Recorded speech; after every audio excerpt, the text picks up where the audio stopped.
शेतकरी मित्रांनो, मागील 2 दिवसांपासून राज्यात दररोज रात्रीला अवकाळी पावसाचे वातावरण निर्माण होत आहे आणि बऱ्याचशा ठिकाणी वादळी वाऱ्यासह पाऊस देखील होत आहे।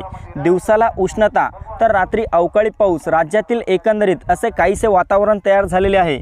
त्याचप्रमाणे आज रात्री देखील महाराष्ट्रातील काही भागांना हवामान खात्याने पुन्हा एकदा अवकाळी पावसाचा इशारा दिलेला आहे। तर जाणून घेऊया सविस्तर माहिती, पण त्यापूर्वी आपल्या चॅनलवर नवीन असाल तर चॅनलला सबस्क्राइब अवश्य करा।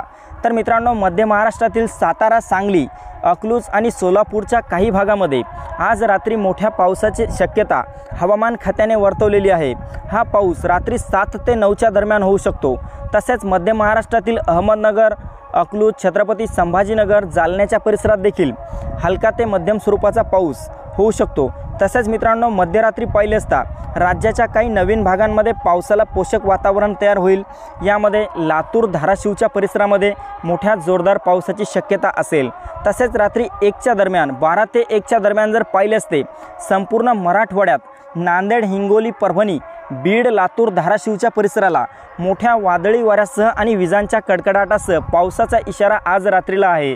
तसेच सोलापूर, पंढरपूर, अकलूज या भागात देखील आणि सांगलीच्या काही परिसरात मध्यरात्री देखील अवकाळी पाऊस झोडपेल असे हवामान खात्याने व्यक्त केले आहे।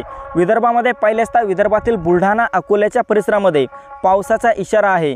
मात्र इतर विदर्भात कुठेही मोठ्या पावसाची शक्यता नसेल, फक्त ढगाळ वातावरण असेल। 1-2 ठिकाणी हलक्या सरी झालेल्या पाहायला मिळू शकतील। तर मित्रांनो, आज रात्रीच उद्या सकाळच्या दरम्यान पाहिले असता 4च्या सुमारास विदर्भातील काही भागांमध्ये पावसाचा जोर वाढण्याची शक्यता आहे। यामध्ये नागपूरच्या परिसरामध्ये, पुसद, लोणार, बुलढाणा, अकोला, अमरावतीच्या भागामध्ये ढगाळ वातावरणासह काही परिसरामध्ये हलका ते मध्यम स्वरूपाचा पाऊस होऊ शकतो। त्याचप्रमाणे मराठवाड्यात देखील उद्या सकाळी देखील पावसाचे वातावरण असेल। तर मित्रांनो, ही होती हवामानाची छोटीशी अपडेट। आपल्याबरोबरच इतरांना पण शेअर करा, व्हिडिओला लाईक, चॅनलला सबस्क्राइब करा। धन्यवाद।